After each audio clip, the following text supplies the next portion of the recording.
دنیا کے کسی ہیرو کو اپنا آئیڈیل بناتا ہے، اس کی زندگی کو فالو کرتا ہے، اسی طرح سے لوگ چمکدار لوگوں کو دیکھتے ہیں، علماء کی بارگاہ میں رجوع نہیں کرتے۔ ریزن یہ ہے، علماء بتائیں گے تو نماز کے بارے میں بتائیں گے، علماء بتائیں گے تو ترغیب دیں گے کہ مدرسے میں آؤ، قرآن کی تعلیم حاصل کرو۔ علماء کہیں گے کہ آؤ اللہ اور اس کے رسول کے راستے پر چلو۔ علماء کرام یہ بتائیں گے کہ دنیا کی خرافاتوں کو چھوڑ دو، دنیا کی برائیوں کو چھوڑ دو، جو تمہارے اندر نشے کی عادتیں ہیں ان کو ختم کر دو، جو تمہارے اندر نمازیں چھوڑنے کی عادتیں ہیں ان کو ختم کرو، اپنے پیشانیوں کو اللہ کے حضور جھکا دو۔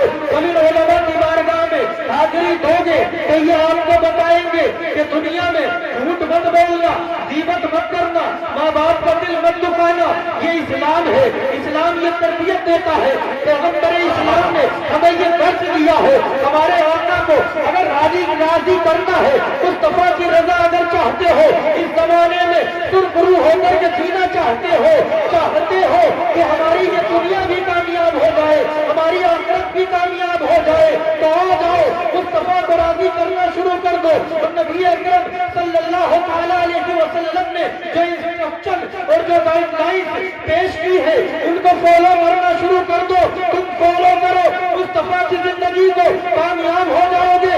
اگر فالو کرنا ہے تو بغداد کے پیر میرا شاہ جینا سیدنا شیخ عبد القادر کی زندگی کو فالو کرو۔ اگر فالو کرنا ہے تو دلی کے نظام الدین کو فالو کرو۔ اگر فالو کرنا ہے، کسی کو آئیڈیل بنانا ہے تو بغداد کے غوث اعظم کو آئیڈیل بناؤ، دلی کے محبوب الہی کو آئیڈیل بناؤ۔ آئیڈیل بنانا ہے تو کلیئر کے تعبیر پاک کو آئیڈیل بناؤ۔ اگر آئیڈیل بنانا ہے تو بریلی کے امام اہل سنت مجدد دین ملت الشاہ امام محمد رضا خان فاضل بریلوی علیہ رحمت و رضوان کو اپنا آئیڈیل بناؤ۔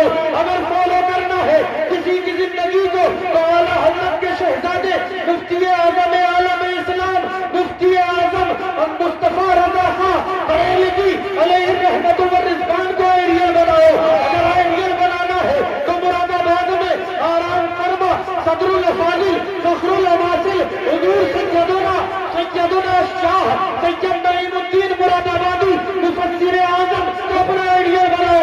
اگر آئیڈیل بنانا ہے تو سیکری شریف میں لے کے آرام فرما قاری عبد اللطیف علیہ رحمہ کو اپنا آئیڈیل بناؤ۔ اگر آئیڈیل بنانا ہے تو ان اللہ والوں کو اپنا آئیڈیل بنا لو۔ قسم خدا کی جب تم اللہ والوں سے محبت کرنا شروع کر دو گے تو انشاءاللہ اللہ رب العزت تمہاری قسمتوں کو چمکا دے گا اور دنیا میں بھی کامیاب کر دے گا، آخرت میں بھی کامیاب۔ نعرہ تکبیر، نعرہ رسالت، علماء اہل سنت حضرت علامہ مفتی محمد زبیر عالم نعیمی صاحب قبلہ۔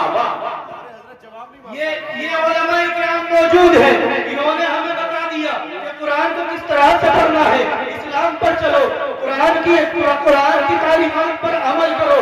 لیکن مسلمانوں ذرا توجہ کرو، آج کی دنیا میں ہمیں بتانے والے موجود ہیں، سمجھانے والے موجود ہیں، ہمیں یہ بتانے والے موجود ہیں کہ کس طرح سے اللہ کو راضی کرنا ہے۔